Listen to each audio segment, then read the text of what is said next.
leadership. Just a little bit of history on why this is particularly important to me. I think that if you really follow your heart in life, certain life events can sort of steer you towards your passion or whatever else, and that's a major discussion for another day.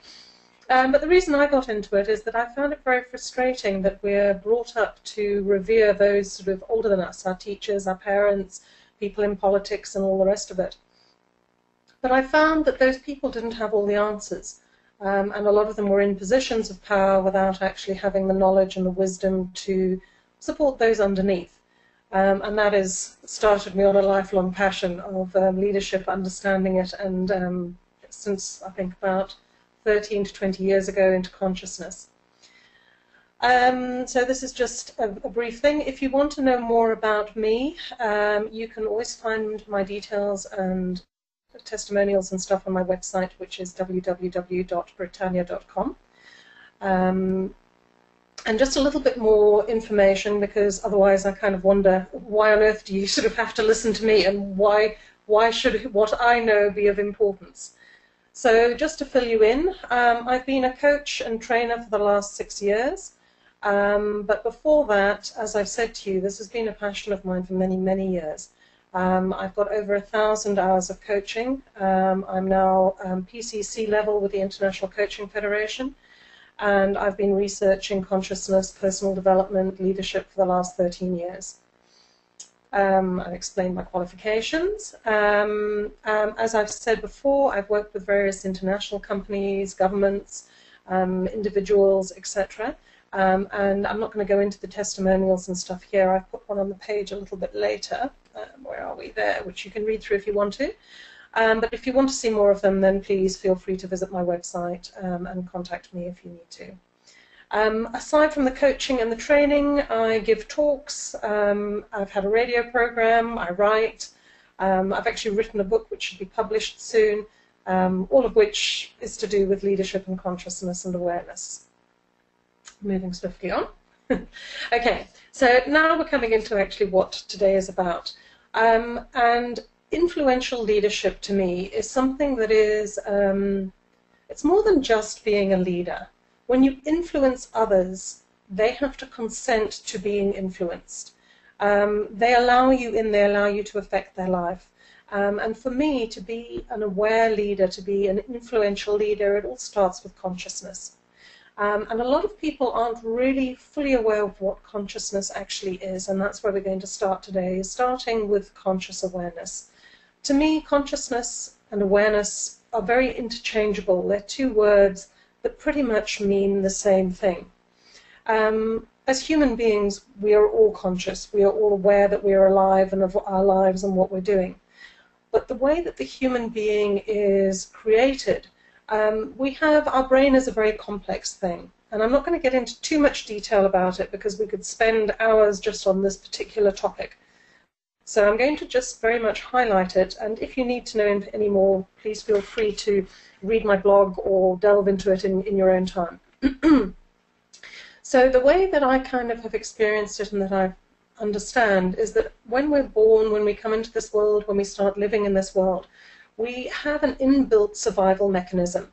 And this survival mechanism has been supporting the human race and helping us survive since we became humans.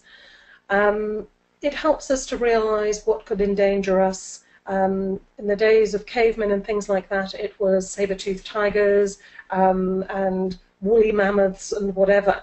But in our complex society, most of us don't have the threats that we would have had in those days.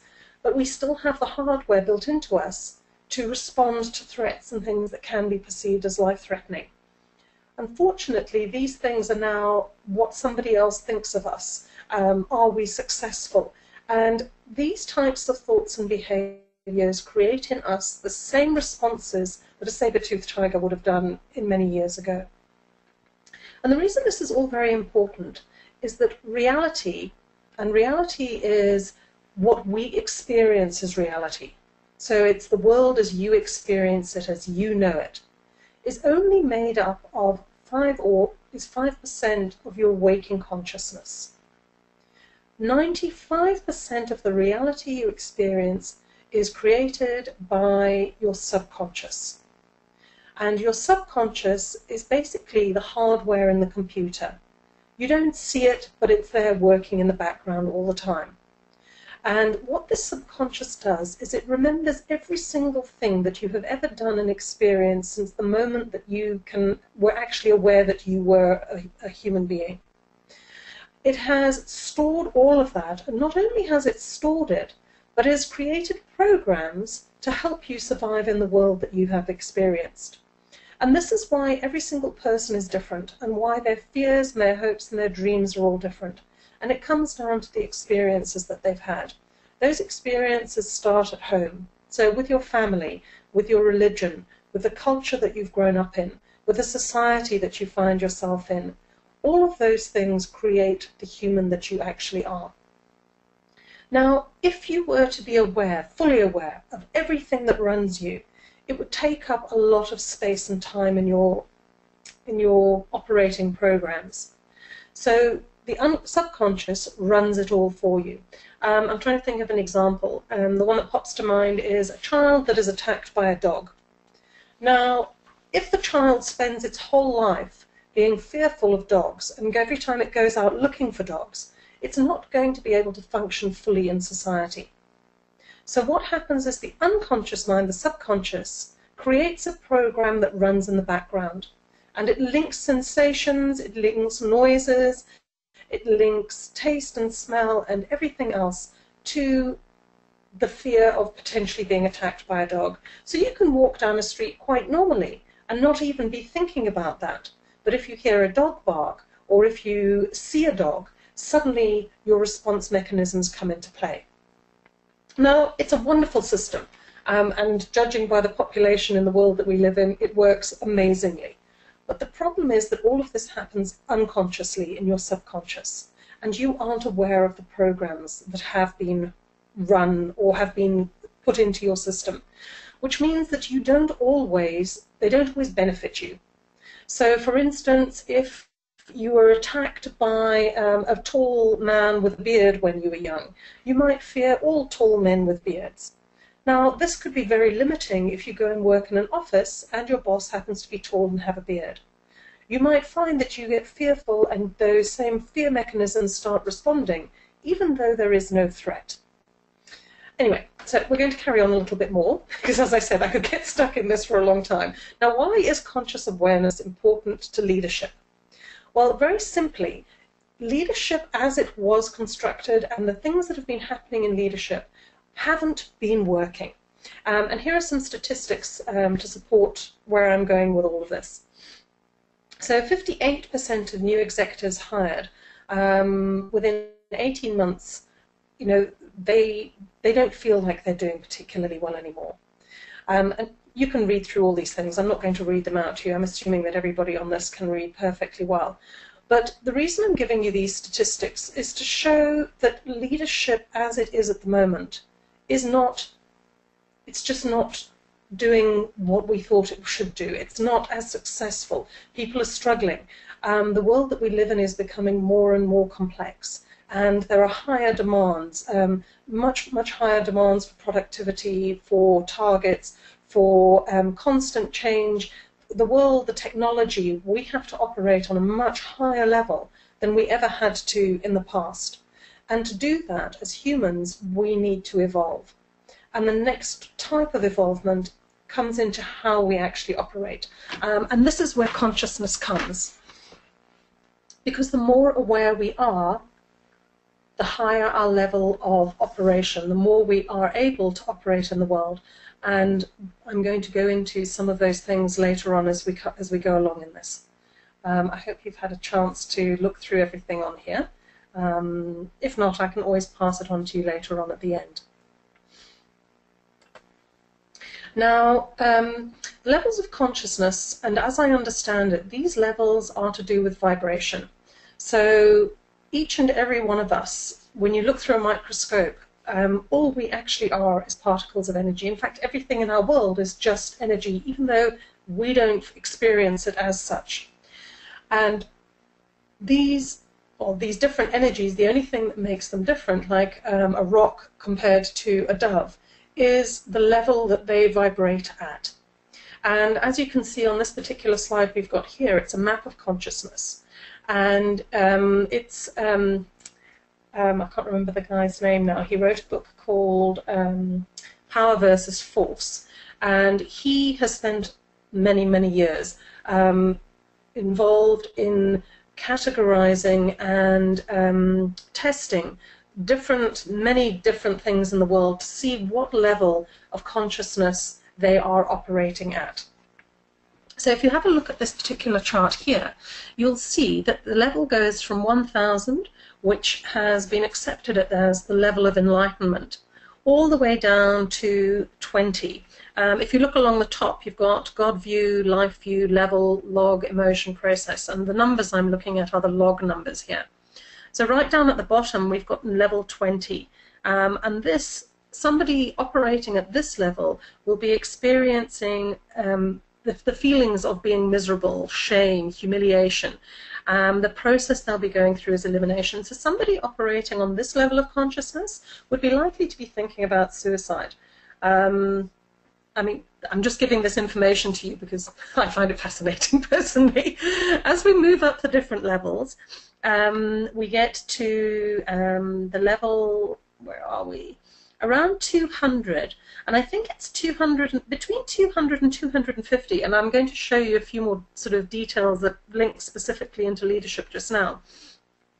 And I think it's been proved that the level of humanity vibrates at this kind of level here. So between courage and trust and neutrality. Obviously, there are different humans within the world that we live in that vibrate differently, and we're going to look through those just now. Now, the reason I find this very interesting and fascinating is that when they've calibrated different energetic readings and consciousness levels for some people, they've shifted and moved through their lifetimes. So where you happen to be on this map of consciousness does not necessarily mean that you have to stay at that particular point. The other thing I find fascinating by this as well is that when you interact with people, it's like a tuning fork. So when you interact with people, their level of consciousness, their awareness can affect how you're experiencing life at that moment. I imagine that you've experienced, just as I have, going out and meeting somebody and then being quite depressed and sad or negative. For me, it's when people gossip a lot. I find that when I leave a meeting or having met somebody who gossips a lot, that I feel quite flat, irritable, just quite heavy in myself. And yet, when I meet somebody who shares similar interests to me, who is trying to create positive change in the world, I tend to feel inspired and energized. And the reason I'm telling you this is it goes back to a test somebody did years ago with a tuning fork. And the test determined that if you had a room full of tuning forks and you hit just one, that the other tuning forks in the room would start to vibrate at the same frequency to that one that was hit. Now, how this ties into leadership is, to me, the way I see it, is that that leader needs to be that first tuning fork. So it's not about changing people out there, changing your employees, fixing the outside circumstances. It's about changing yourself as a leader so that you can be more conscious and more aware, and therefore by holding that vibration, you can then inspire other people to a higher level themselves. And that, to me, is where influential leadership comes. Influential leadership is about somebody who can influence others positively by holding themselves to a higher level. Right, so we're going to go through some of these things here now. And what I've done is I've gone through and I have researched different levels of consciousness of some of the different leaders. So at the top we have the Buddha, and his vibrational consciousness was 1000, which tallies in with our enlightenment. We then have Mahatma Gandhi, and I can't actually see what I've written down here, which is a bit frustrating. You'll be able to see more clearly than I can. Just hang on a second. Here we go. There. Okay, so he was vibrating at the level of 780. Again, quite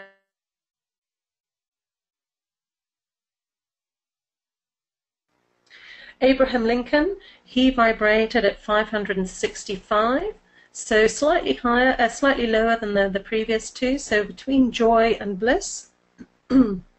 Winston Churchill, 510, so benign, love, reverence, revelation. Nelson Mandela, he was at 505. George W. Bush, so this was during the Gulf War. Okay, so George W. Bush during the Gulf War was vibrating at the level of 400. And I suppose what I want you to see as well here is that as we go up through the levels, or as we're going down, I'd like you to start having a look and thinking about what the impact these people had at the level that they were vibrating at. So, for instance, the Buddha and Gandhi and Nelson Mandela, a lot of their actions were peaceful.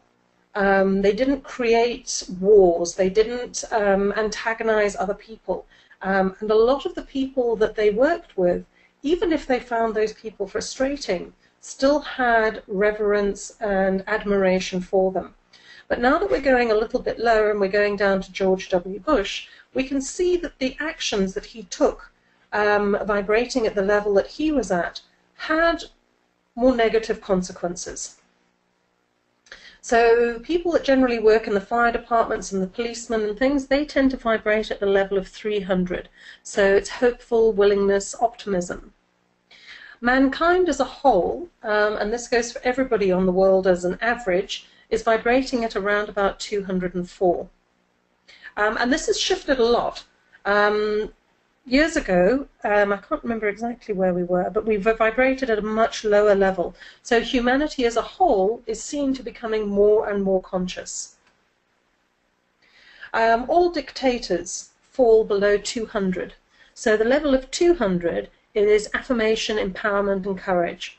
And so everything under that is a much heavier consciousness or vibration. So Fidel Castro at 185, Adolf Hitler at 90.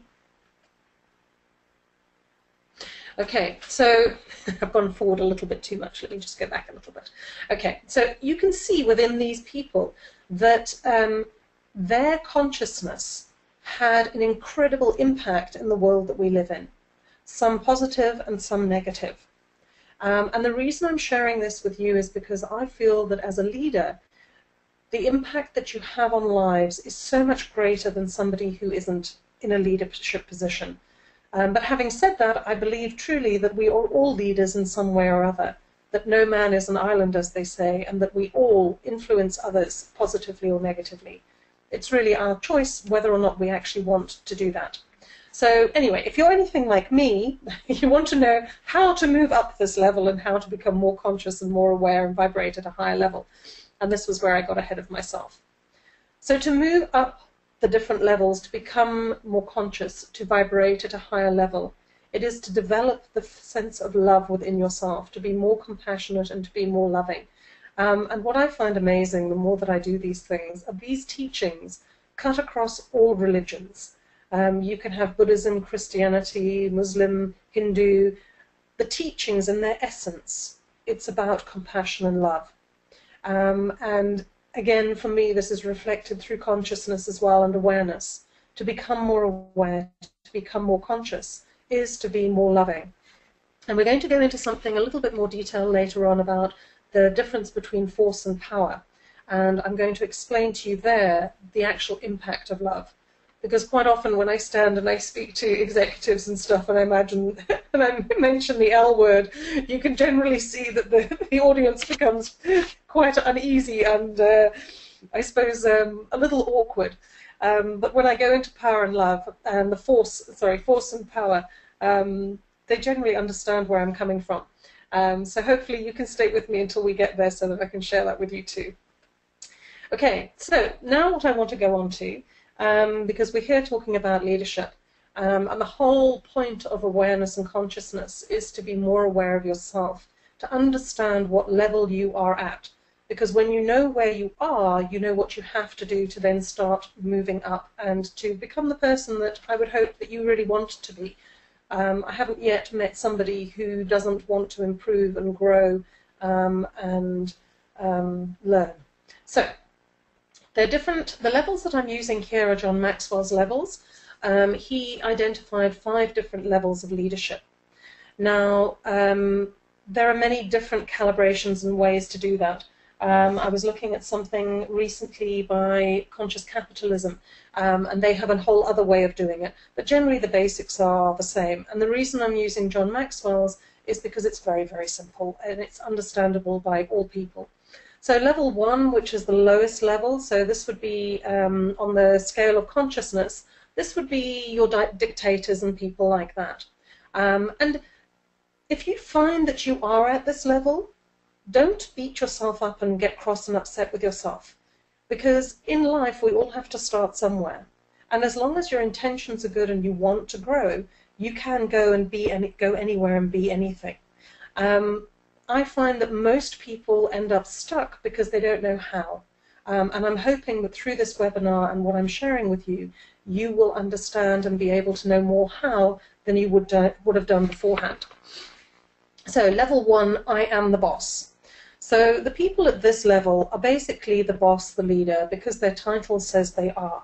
And in the work that I do, I've come across a lot of people in this position, purely because a lot of people tend to be experts in their specific field. So they might be an expert engineer, they might be an expert educator, or an expert doctor. And what happens when they reach the top of their field in those areas is that people decide to put them into management and put them into leadership. Now, these people don't always have any experience of leadership. They are experts at what they do, and they're incredibly amazing, and they have an extensive knowledge, but they don't necessarily know how to lead. So what tends to happen in this time is that the people hold on to the title. So I am the boss. So the characteristics of level 1 are, I am attached to my title, and it's almost their guard, their armor, their title. They can stand behind it, and if they make a mistake, it's there to protect them. The only influence someone has is through their title. People here will have to rely on rules and regulations to control their staff. Oopsie, sorry. Where am I? Let me go back. So it's a lot about control. So the person who is at level 1 is all about control and trying to move people rather than shift themselves. When I think about people at this level, they themselves are most likely a bit afraid, a bit scared that they don't actually have all the answers, and there's normally quite a lot of pretense and posturing and trying to prove themselves. Now, we're going to go through all of this, and then I will touch on what needs to happen for people to start to shift and move up these levels. So then we move on to level 2. And when someone reaches level 2, it's about starting to care about the people that you work with. So they're reaching out, they're connecting, they are starting to form relationships with the people that they work with. So at level 2, the characteristics are, you like people and are interested in them, they have value. You listen to others, and staff input. You start to listen to what they have to say and care about what they've got to say. You start to trust that other people might have the answers. There's less of a need to prove yourself, and more of a certainty and a security in who you are, in your position, and therefore an ability to start opening up to other people. And it's, as they've said before, that perception that people have value. You see, what happens, I'm going back to the brain and consciousness again, I hope I don't lose you too much here. When we go into fight, flight, and freeze mechanisms, which is the survival mode of our brain, what happens is we aren't able to connect with our higher levels of thinking. We're not able to connect with compassion and love and all of those different elements of the human being. So the person, the boss in level 1, tends to come from a place of fear. And when they come from a place of fear, they aren't able to connect because what they're doing is they're protecting themselves. At level 2, the fear isn't so great. And when they're in this position, they can start to connect and reach out to others. Right, at level 3, At this level, people tend to follow you because you make things happen, because you've proved yourself as a leader. You've hit targets, you have results. It's not about you, it's about what you've done, the actions you've taken. So at level 3, the characteristics are you take responsibility and accountability. People are with you because you get things done. People start to look up to you a bit here. They start to realize that you walk your talk. You have a reputation for being a good performance, and you work with your people to achieve the vision. Now, when I think about people that I admire because of what they've achieved, are people like Bill Gates, Warren Buffett, my mind's gone blank now, but people that have results, they've done something. Robin Sharma, who else? Tony Robbins, he is a coach in my field. I suppose he's the top coach in the world in the field that I work in. And I follow him and I read about him and I listen to him because of what he has achieved in his field. That doesn't necessarily make him a level 3 leader, but I'm just trying to show you that people at this level have proved themselves. Okay, they've started also to create teamwork. So this level here, level 3, is also about teamwork. And you'll see that I've put some quotes on some of them. I love my quotes, so please feel free to enjoy them as well. Okay, so level 4. So level 4 is about empowering others. So at level 4, again, your confidence through these levels in yourself and who you are as a leader and as a person tends to rise. So level 4 is all about empowerment, empowerment of others. You are secure enough in yourself that you are ready to support others in stepping up in themselves as well. So the characteristics of level 4 are you become great as a leader through empowerment, an investment in others' greatness, a very high level of teamwork, loyalty. These leaders change lives. See, went a bit fast there. Okay, so somebody at this level, it's somebody who supports others in their growth. So people, I suppose, working in quite a few of the charitable fields, people working with disadvantaged people, those people will generally be a level 4. They see the potential in others. They are not insecure in themselves, and they're willing to help those people stand up and step up and to become stronger in themselves as well. Okay, level 5. Now this is the highest level that John Maxwell went to in his book in this particular field. And level 5 is about creating leaders of leaders. Now, anybody who is contemplating becoming a CEO or running an organization at a very high level, big organizations I'm talking about here, I suppose it applies to small as well, needs to be thinking of eventually stepping up into this level. Now, the reason I say that is because there aren't enough leaders in the world, or potentially great leaders, that we can pick and choose the ones we want, and to train leaders takes time. So somebody who is at a level 5 is somebody who starts to invest in leadership within the organization. Again, their confidence in themselves, their certainty in themselves is even greater than a level 4. They're not intimidated by other people's greatness. They know that by creating greatness in others, they themselves are pushed higher and not dragged lower. The importance of developing leadership within organizations, I could most likely spend about an hour going into that particular topic alone. But it basically is it ensures the longevity of the organization. If the organization is focused on creating leadership and positive conscious leadership within itself, it becomes a self-generating organism. Whereas organizations that do not focus on leadership will find that when somebody leaves, the organization is less for it. So it's about the organization rather than the individual. Your level 5 leader is almost, I suppose, training others to move themselves out of the organization. They have almost stepped above an organizational level. So let's go into the characteristics here. So they create a legacy in what they do. People want to work with you because of who you are. I mean, I can't think of anything more amazing than to have met Nelson Mandela when he was alive. Although actually I think he might be a level 6, and we'll go into that just now. Investments in growing new level 4 leaders. So it's all about developing people into leadership. They've almost transcended their position, the organizations, and sometimes even the industry they work in. So somebody who gets to this level, it's no longer about what they do, what they technically know. So an engineer, it's no longer about the engineering wisdom and knowledge they have. It is more about their wisdom and knowledge with people and leadership.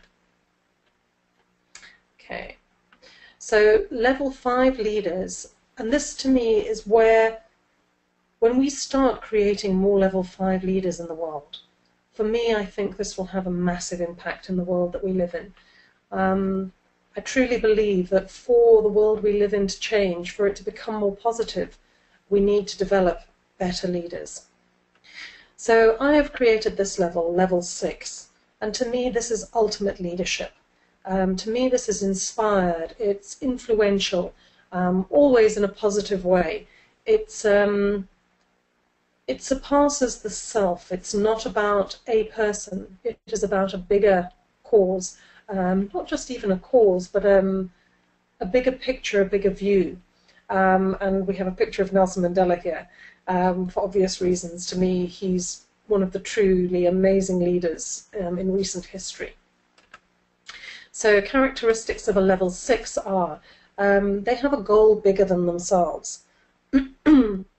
Looking at Nelson Mandela, his goal obviously was for a united South Africa. You know, he'd been imprisoned for, I think it was close to 28 years. For somebody like him to come out and be so forgiving and so positive and so uniting, to me is truly amazing.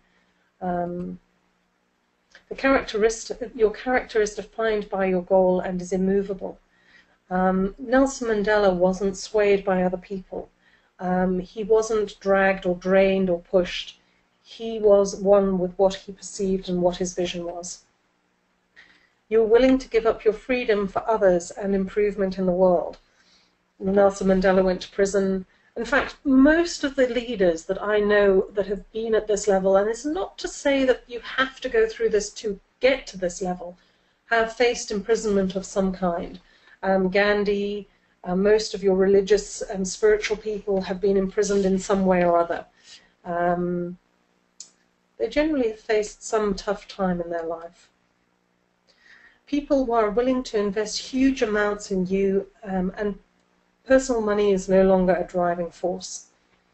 So people who have reached this level, generally you find that material gain is no longer something that inspires them. They don't do what they're doing for material gain. They do what they're doing for a much, much bigger goal than themselves and for their own gain. So I think that was the last, okay. And they're trusted 100%. And this to me is incredibly important. I've met so many people that think that they should just be trusted or they should just be respected. But in my experience, these are things that you earn. You earn trust and you earn respect. And out of all the people that I've worked with, I've never met anybody who has said that they wouldn't trust someone like Nelson Mandela or Gandhi. That if that person was to say to them they would do something, that thing would be done 100%. And that to me, when you go through these levels of leadership, those are the things that increase. The level of trust, the level of respect, and the level of commitment to these people. As you go up the levels, these things increase according to the different levels. Now, I said I'd speak to you about where you are on these levels. Now, obviously on a webinar I can't interact with every single person, which is very unfortunate, but it is what it is. So it's going to be for you to be very honest with yourself.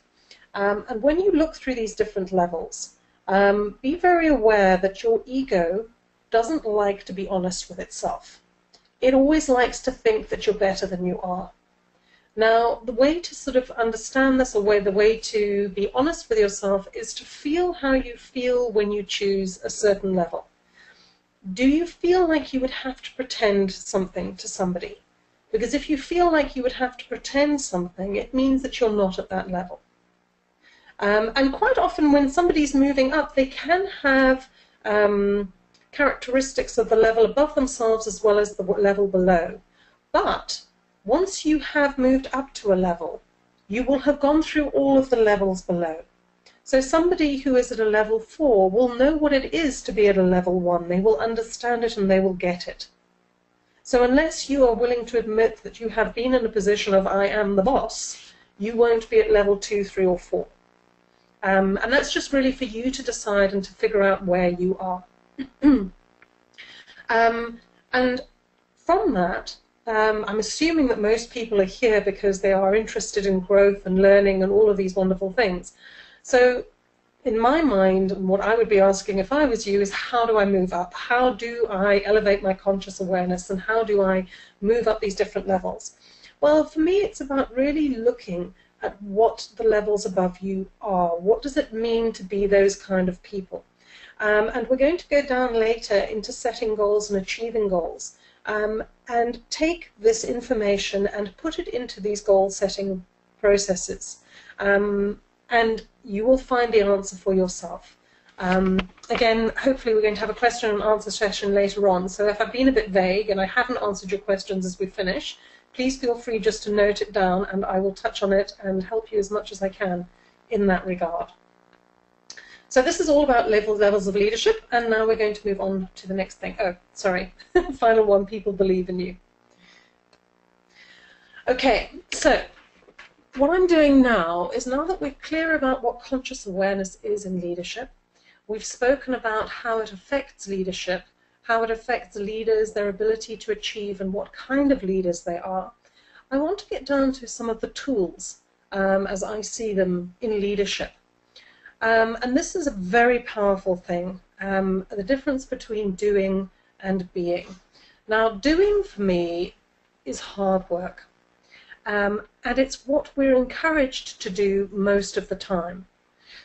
Our whole world is designed to teach people to do stuff, right from when we start school. There is a lot of effort that goes into living, goes into achieving. And I don't believe, in my experience, that it is the only way to achieve things. There is something that I know in my industry, and what we call it is being. Being is allowing yourself time, and we'll go into this a little bit more when we do creating space. It's allowing yourself time for contemplation. I'm trying to think of an example. Okay, so for me, I know that, and for me it's a balance of doing and being. You can't just be, because otherwise you might as well be some spiritual person sitting in a cave somewhere, and that will be your life, and no one will have ever heard about you. And for most of us, that isn't a reality, and it's not realistic. And to be perfectly honest, it doesn't really attract me. I don't think I want to spend my life doing that. So for most of us, it's about balancing doing and being. I've seen so many people that are putting in so much effort to achieve something that they actually don't create the space to enjoy what they're doing. And when they achieve what they've set out to achieve, it means nothing. So it's a balance for me in knowing what you have, the actions you have to take, and taking them, but at the same time not necessarily being so attached to the outcome of what you're achieving. Now, this, I know I'm sounding most likely confusing a lot of people, so let me try and explain this a little bit more. I'm trying to think of some examples. So doing. When somebody is doing something so much, so let's just think about a marathon. If someone was running a marathon, and your goal is to complete that marathon, and you're absolutely determined and focused, and this is what you're going to do. So every day you exercise above and beyond what has actually been recommended, because you know that if you put in more effort, the results will be better and you'll get a faster time, and etc., etc. Now, what can quite often happen when somebody does this is because they aren't listening to their body, they aren't actually being present with what they're actually achieving, they can actually cause more harm than good to themselves. They'll pull tendons, pull a muscle, injure themselves somehow, either physically, emotionally, or spiritually. Now that is when somebody is focusing purely on doing and overachieving. Now what I'm saying is for somebody to balance the two. So you have the goal of running the marathon. Obviously, if all you do is you sit there and you be present with the goal, you're not going to get fit enough to run the marathon. So that was the complete opposite side of the scale, and at the same time as counterproductive as trying too hard. But there's a space in the middle where doing and being come. And it's when you do the exercise you know you need to do to attain what you need to do, but at the same time you're very present. You're aware of your physical being, you're aware of your emotional being and your spiritual being, and you give yourself space to work with yourself rather than against yourself. And that, for me, is what doing and being is all about. It's that balancing of the two energies, I suppose, not necessarily the right choice of words, the two actions. Somebody once also explained to me, it's also about masculine and feminine energy. Masculine energy is very much about action. It's about doing, achieving, getting there. Feminine energy is more about creation. It's about taking the scenic route. It's about experiencing things. Now, you have too much of one and things don't achieve. You have too much of the other and things get hurt in the achieving of it. And to me, it's the balancing of the two. And in the balancing of the two is where pure creation starts. And also all these sensations we're looking for. Most people aren't really looking for success to get more money. They're looking for success to feel safe, to give them joy, to go and explore the world. They're actually looking for something much more deep and meaningful in success than actual success itself. So that is doing and being. And we'll move on to the next one. I've got a lot to get through today. I think it's generally what I'm like. There's so much in consciousness and awareness and leadership, and to condense it into an hour is, can be rather overwhelming. So I hope you can keep up, and I hope I'm not racing too fast.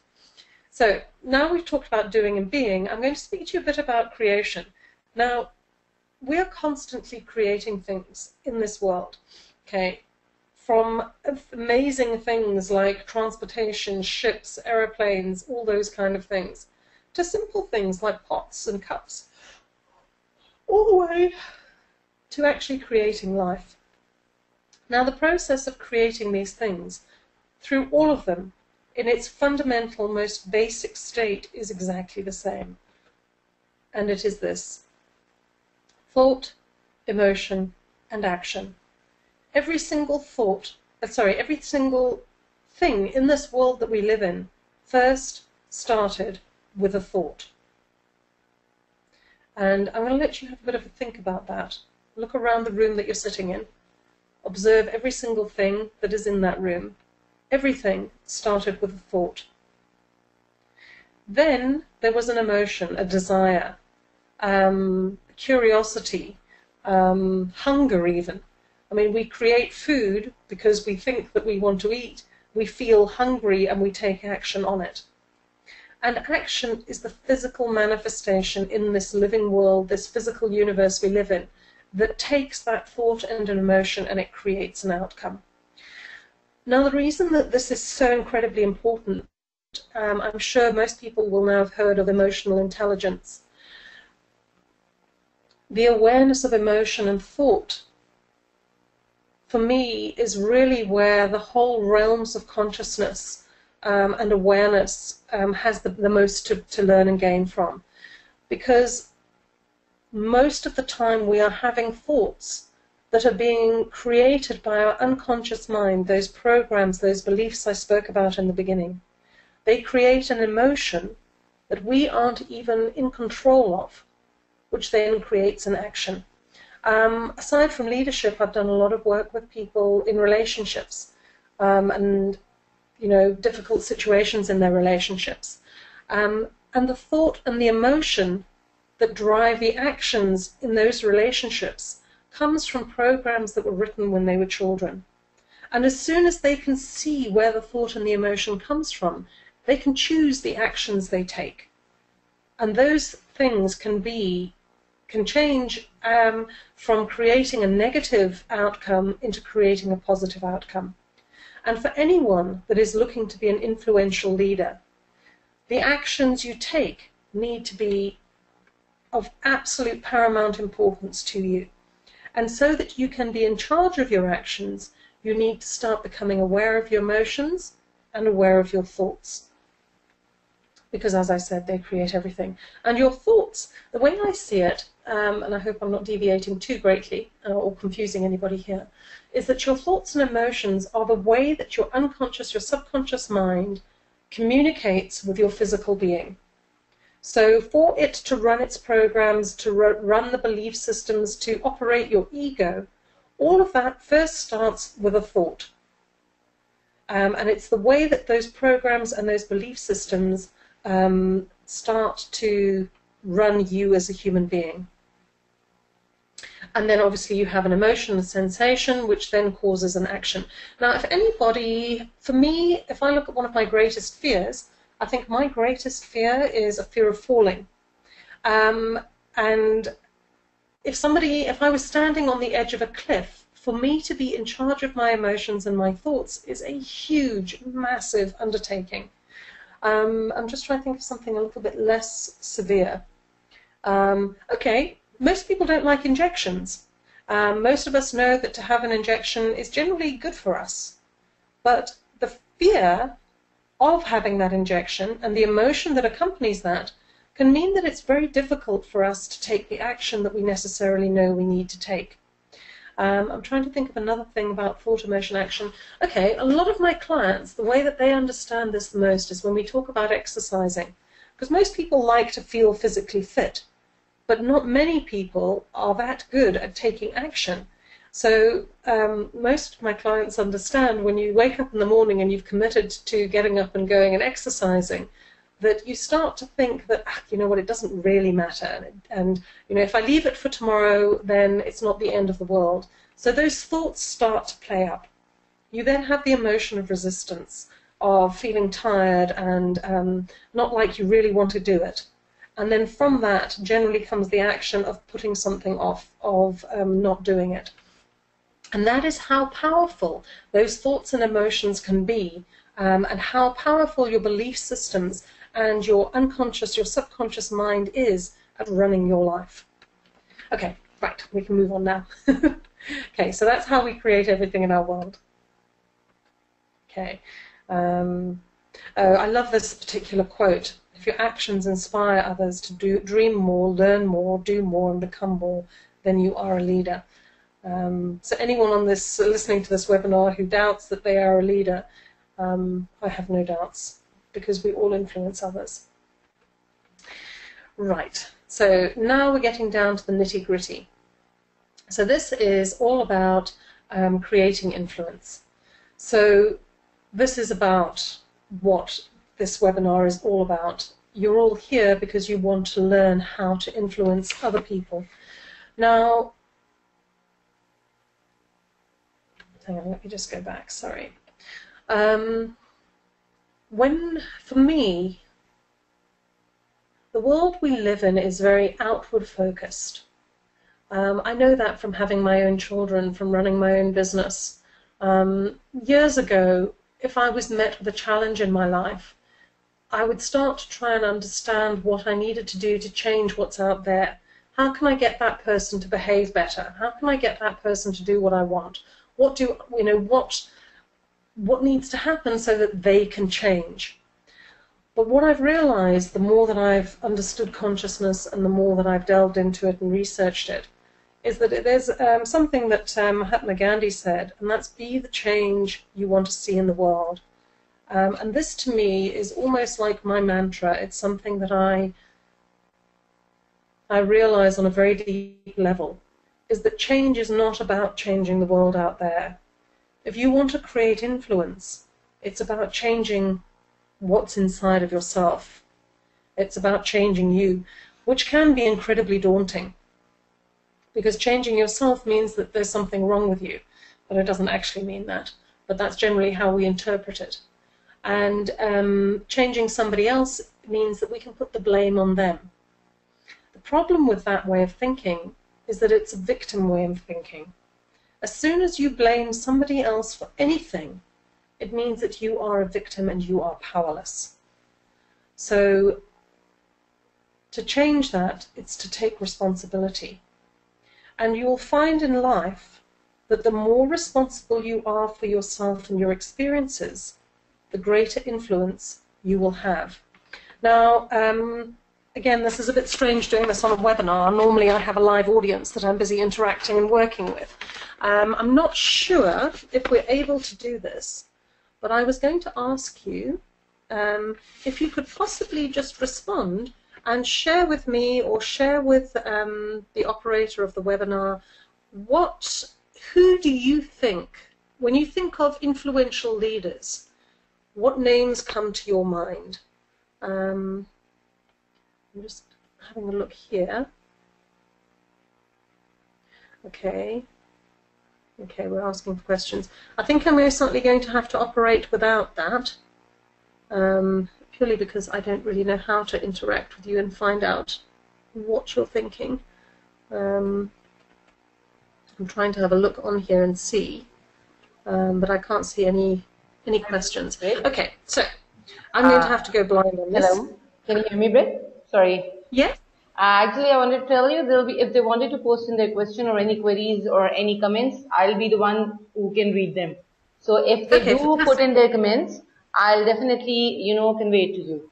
But you've asked the question, but nobody has responded to me till yet. Okay, maybe they're too shy to put their hands up. Okay, no problem. I can carry on with that anyway. Okay, so what I've done is I have put onto here the people that I see as being particularly influential. And when I think of influential, it's a positive influence. There are definitely lots of people who have a negative influence, but hopefully we're not aspiring to achieve that. So as I've mentioned, there's Nelson Mandela, the Dalai Lama, there's Gandhi, and this last one that I'm going to put up is a very strange one to have here. It's Princess Diana. When Princess Diana died, she created the greatest outpouring of grief, I think, of anybody at that period in time. She managed to galvanize millions and millions of people who expressed their grief at her loss. And to me, that is a huge amount of influence. And what I'd like us to do, even if you don't post any comments, is for you to individually sit back and have a think about the characteristics that each of these people have. So quite often when we think about leadership, we think about people who are strong, who know how to take charge, who are very good at expressing themselves, people who are good at asserting themselves, strength, all of these different types of personality traits. But the leaders that I've chosen here, I've chosen for a very specific reason, because they don't necessarily exhibit those characteristics. To me, the characteristics that they exhibit are ones of compassion, connection, understanding, and the reason I have Princess Diana here as well is one of vulnerability. Now, a lot of these particular traits are things that we tend to not really want to demonstrate because they make us feel vulnerable. And yet, as I'm trying to explain here about Princess Diana, vulnerability is one of its greatest strengths. The ability to be vulnerable allows you to connect with others. It allows others to empathize with you and to care for you. And whilst we don't necessarily see it as being a strength, to me it's these characteristics that create the greatest influence. What I'd like you to do as well is to sit with those particular traits for a little bit and to try and experience your feelings towards them. How do you feel when you think about compassion, when you think about being vulnerable, when you think about connecting with others? Because when you look at, something else also makes me smile, is when I look at these particular photographs, there's sort of a joy and a happiness in the faces of the people. They're not grumpy and tight and closed and defensive. They're open and almost joyful and happy. They're not necessarily emotions we associate with leaders that we can think about. But to me, that is what true leadership is about. There's a freedom to be themselves. They've got nothing to hide, an openness. And those, to me, are the characteristics that need to be developed if you want to create true influence in leadership. Okay, we're going to move on a little bit. Okay, we're going to touch here on power versus force. So this is something that I spoke about before, and I spoke about the power of love. So when I speak here about power, I was actually chatting to somebody the other day, and I was saying there isn't a word for what I'm trying to describe. So for me, I'm calling this true power. This is not power as in a domineering power. This is an inner power, a power that each of us has inside of us, but which most people in the world that we live in are not taught how to use. And it's a power versus force. I'm going to make a commitment to you. I'm going to try within the next couple of weeks in figuring out how to upload videos onto YouTube. Because I want to demonstrate something to you. It's very hard to explain it, but it's what I use whenever I do these workshops with corporations. As I said to you, quite often when I mention love, you know, we see people's eyes roll and they think, oh my God, we're going to do all the fluffy stuff, and you know, they disconnect and they lose interest in what I'm about to say. Excuse me. But as soon as I do this particular exercise with them, they experience what I'm talking about for themselves. And when they experience it for themselves, they understand where I'm coming from.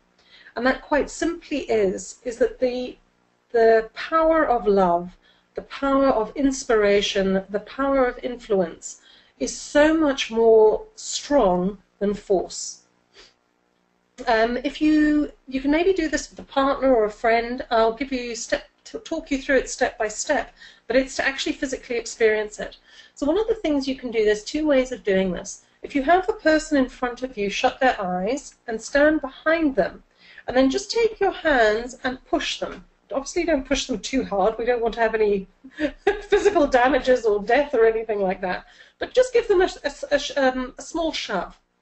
What you will feel as you shove somebody is that they automatically resist the pressure of your force.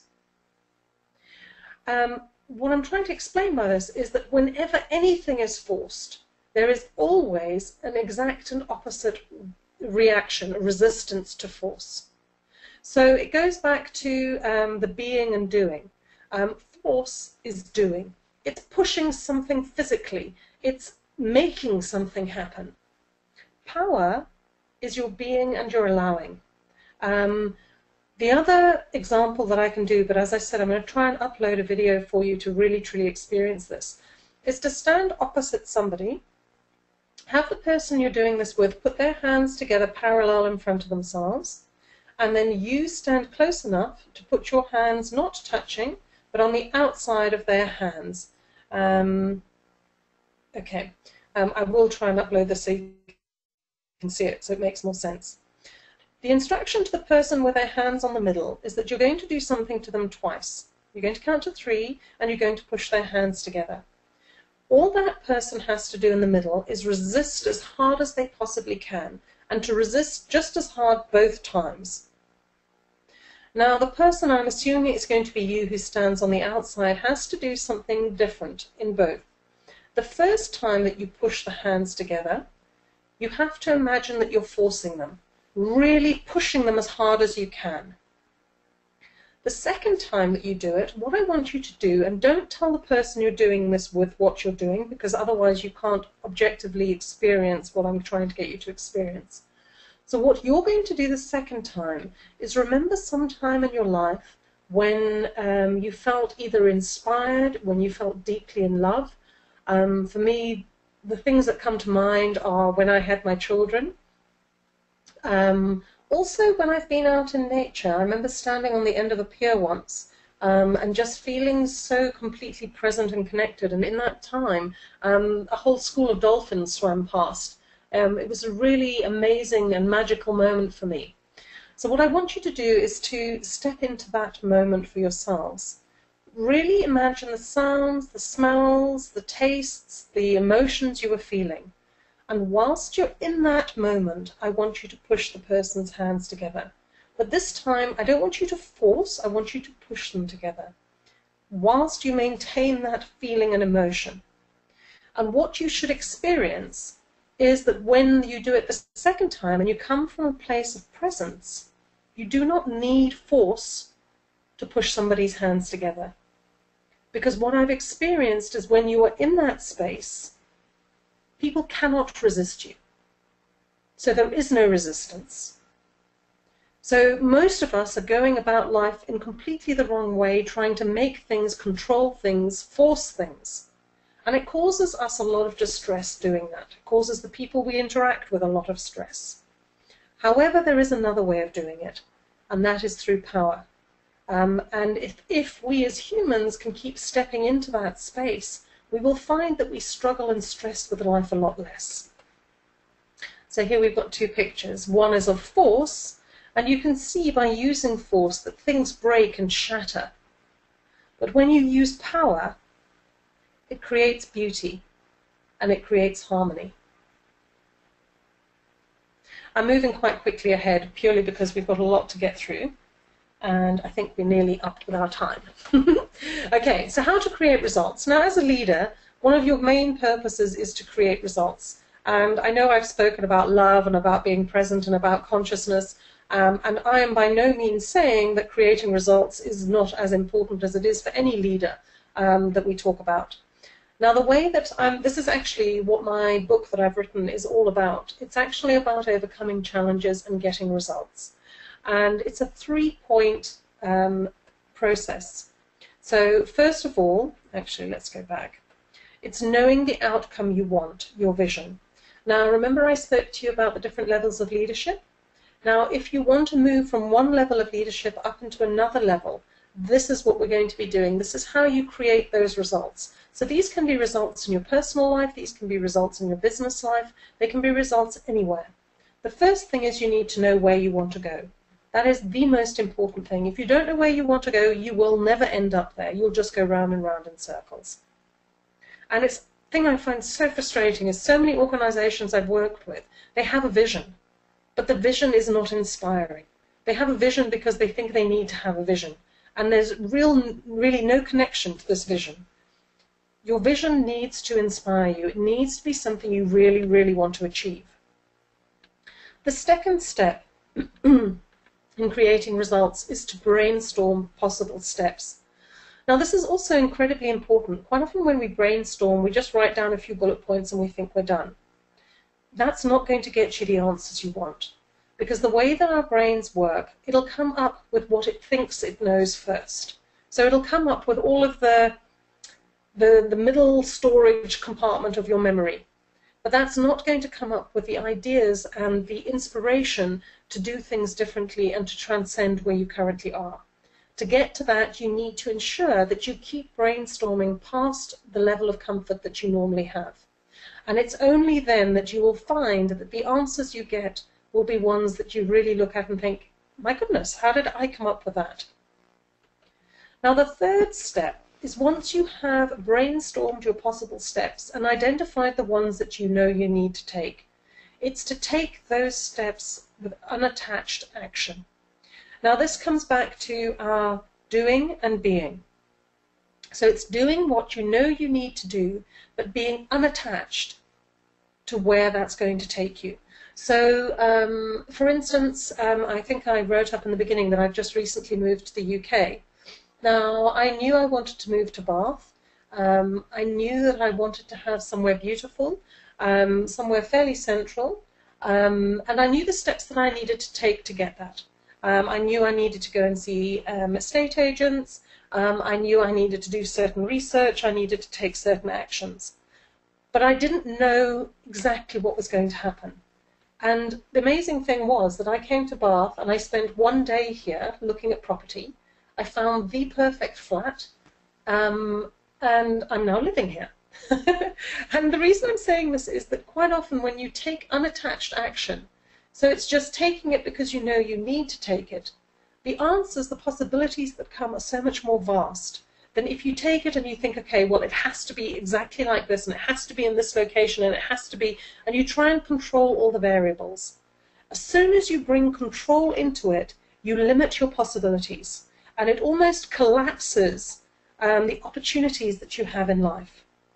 The trick is to keep your opportunities and your possibilities as varied and great as possible for as long as possible, because by holding that space, you will find that you get the most amazing results and answers.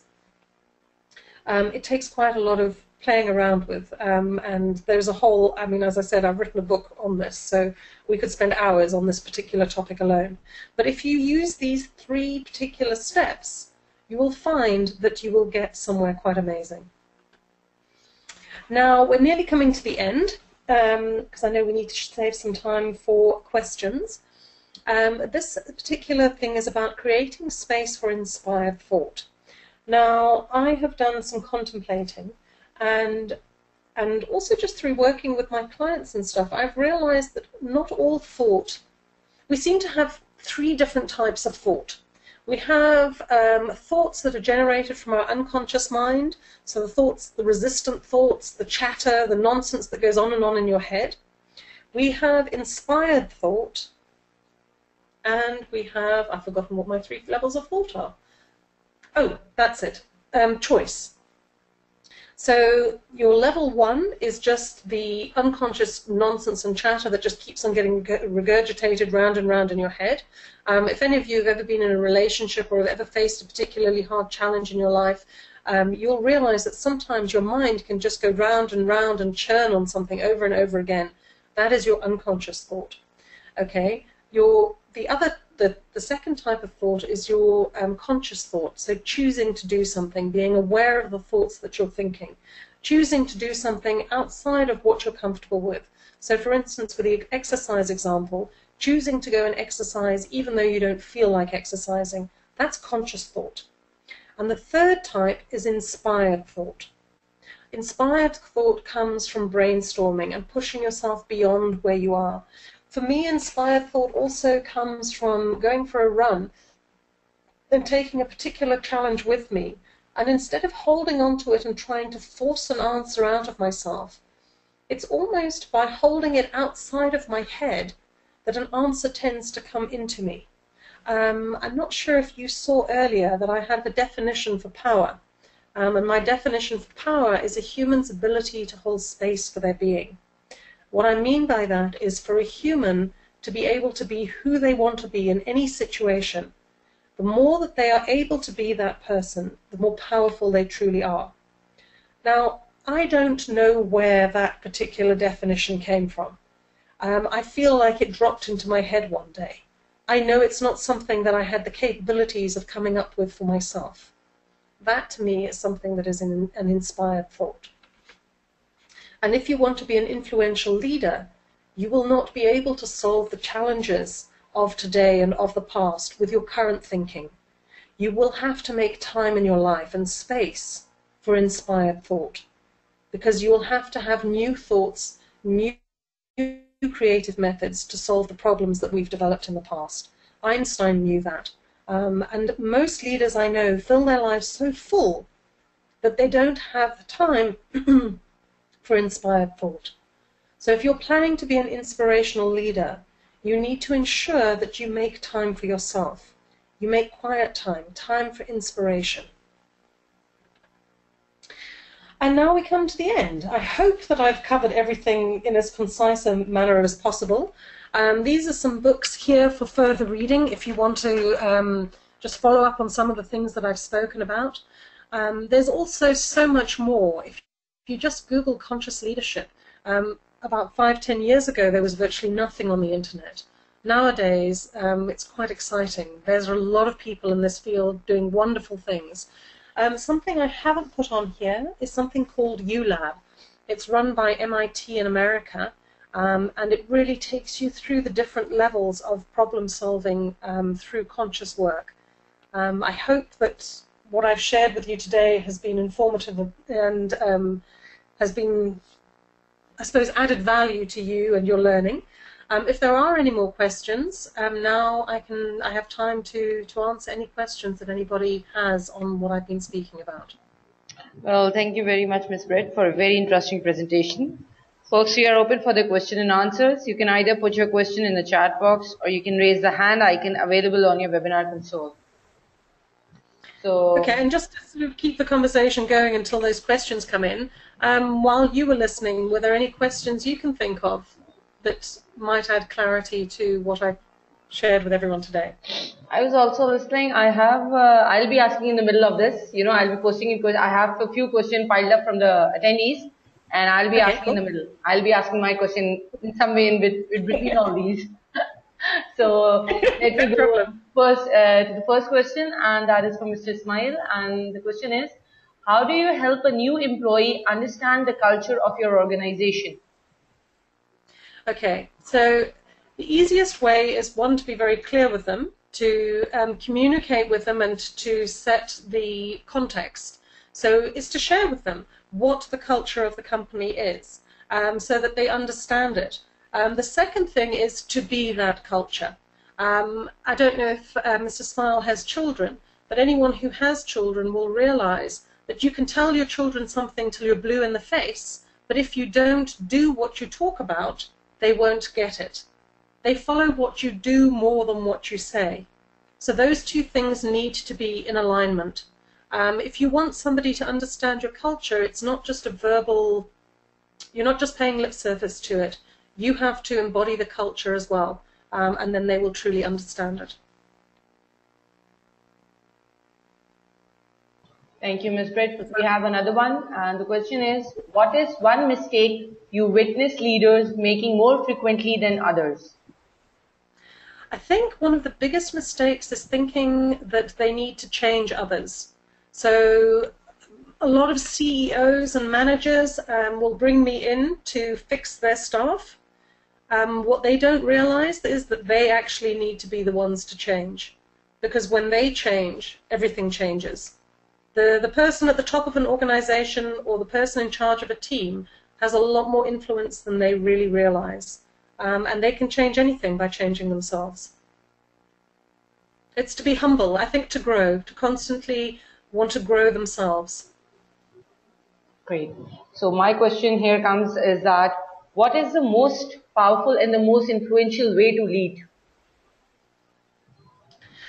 For me, the most powerful and influential way to lead is to lead with love.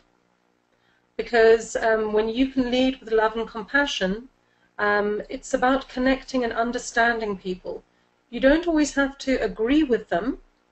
There's a wonderful definition for compassion, and it's about understanding what somebody is going through whilst demanding the best of them. So for me, compassion isn't soft and fluffy. Compassion can sometimes be incredibly hard, but it's about that understanding and holding people to a higher standard. I think that for me is the most influential way to lead, is through compassion. Through compassion. Great. Thank you, Ms. Britt. We have another one, and the question is, what advice would you give someone going into a leadership position for the first time? A lot of advice. I suppose I would let them know that they are going to find it scary and that that's fine.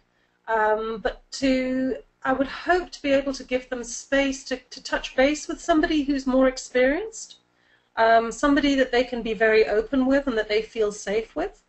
Because when somebody steps into a leadership position, your ego identity really seriously gets activated. All of your insecurities can get sort of touched on. And that person needs a lot of support in developing themselves, in learning also to distance themselves. I recently worked with somebody in exactly that same position. and he was elevated within his circle. So the people he was working with became his subordinates. And it was very interesting because he kept on trying to have the same relationship with them, but at the same time he then struggled with that because he wasn't then able to influence them in the same way. So he needed to really step out of it and learn to connect with them on a different level. There's a lot involved in somebody becoming a leader for the first time, but I think the most supportive you can be is to let them know that it's going to be scary, to let them know they're going to have challenges, and to offer them some support in meeting those challenges. Thank you, Ms. Britt. We have another one from Mr. Nabil. And the question is, what is one characteristic that you believe every leader should possess? I think it comes back to that. Actually, I think the one characteristic I would love leaders to possess, and that's a passion for their own self-growth. Because we all are where we are. I mean, I know a lot of this sort of information and this stuff, but I don't necessarily think that I'm at a level 6. One day I would love to be. And I think the only thing that would maybe mean that one day I might get there is my passion for growth and for personal growth. I know that it starts within me. So for me, I think that's something I would love all leaders to have, because then wherever they are, they will always have the opportunity to grow. Unfortunately, a lot of people are, it's their fear that something's wrong with them that keeps them small. There's something about fear. I'm actually just going to share this with you. And I've worked with so many people in different areas, not just in leadership.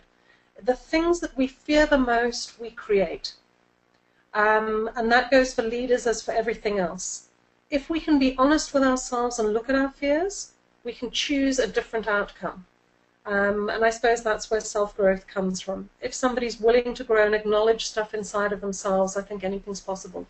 And I'd love that if most leaders had that. Thank you, Ms. Britt. We have another one, and it's from Ms. Tana or Dana. How can we know the level of consciousness from the first slide you explained, the relationship between the log and emotion? Can you explain? Okay, I'm actually going to go back and just have a quick look. The log is the vibrational level that somebody's vibrating at. I'm just going to take us back so that I can talk into that particular slide. So the log is the vibration that somebody's vibrating at, and that's sort of a frequency, whereas the emotion is the emotion that somebody will be experiencing. And it's not to say that somebody who is at a level 400 doesn't sometimes have emotions of anxiety and regret, but they aren't their dominant emotions. So somebody who's vibrating at 400 will generally, their most prominent emotions will be ones of understanding, of meaning and reason. Whereas somebody who's vibrating at the level of 75, their prominent emotions will be regret, despondency, grief, and things like that. We all have different things that happen. And one of the things that an emotion is it's a response to things that are happening in our world. So, for instance, if you have somebody close to you who dies, you might vibrate generally at a 400, but for a brief time you might go into grief and whatever, which will then just for that particular point in time lower your vibration. It doesn't mean you'll stay there. It just means that we fluctuate, things change. It's a bit like with water. You can heat it up or cool it down. But when we talk about these different people vibrating at a certain level, that tends to be their resting level. It tends to be where they generally are at. And when I was doing the research for this, it was very interesting because Hitler, they had him vibrating at different levels throughout the whole sort of Second World War. So he actually, before the Second World War, was actually vibrating, I think, at around 400. He was actually vibrating quite high. But then through, I guess, his ego becoming more inflated and being involved in the different atrocities that happened during the Second World War, his level of consciousness and his vibrational level was lowered. I hope that answers. I hope that my question has been answered well. So, Ms. Britt, She's more than welcome to ask more if she needs more clarity. Yes, you can share your contact details in the end, so that, if anyone wants to contact you directly, because we are coming to an end, and this really brings us towards the end of this webinar. So I'd like to say any concluding remarks from your side, Ms. Britt, before we end this session? I'd just like to say that I think one of the greatest joys for me is sharing what I've learned and what I know, and I hope that it has been of some value to the people that have joined us, and thank you very much for the people that have joined us and given up their time to learn a little bit more about influential leadership. I really do hope that they got something out of this. Thank you very much. Well, thank you, Ms. Britt. It was a really interesting and, a very informative presentation. Folks, I'd like to tell you, if you want to have more questions or you want to ask any other questions or any queries, you can contact Ms. Britt directly. Ms. Britt, can you illustrate your, please, email address or something? Yep, I'll just take you through to the first slide. I'll give you my website. While I'm doing that, there we go. You can see there, www.brittanya.com, and there's 3 T's in the middle. Or you can contact me at my email, which is Britt, B-R-I-T-T, and then Brittanya, spelled exactly like on the website, .com. So these are the contact details. So if you have any queries or questions, you can reach her directly. So I really want to thank you, Ms. Britt, on behalf of Gulf Business Network Training Center for your valuable time and sharing valuable information with us. And thank you all of those who attended this webinar. We are recording this webinar and it will be uploaded on our website. So please stay tuned to webinar.gbntc.com for updates or for downloading a soft copy of this presentation. With that, I'd like to end this webinar, and you all will be automatically dismissed once this session ends. Thank you very much, and you all have a good day. Thank you, Ms. Britt. Thanks a lot. Thank you very much. Bye-bye.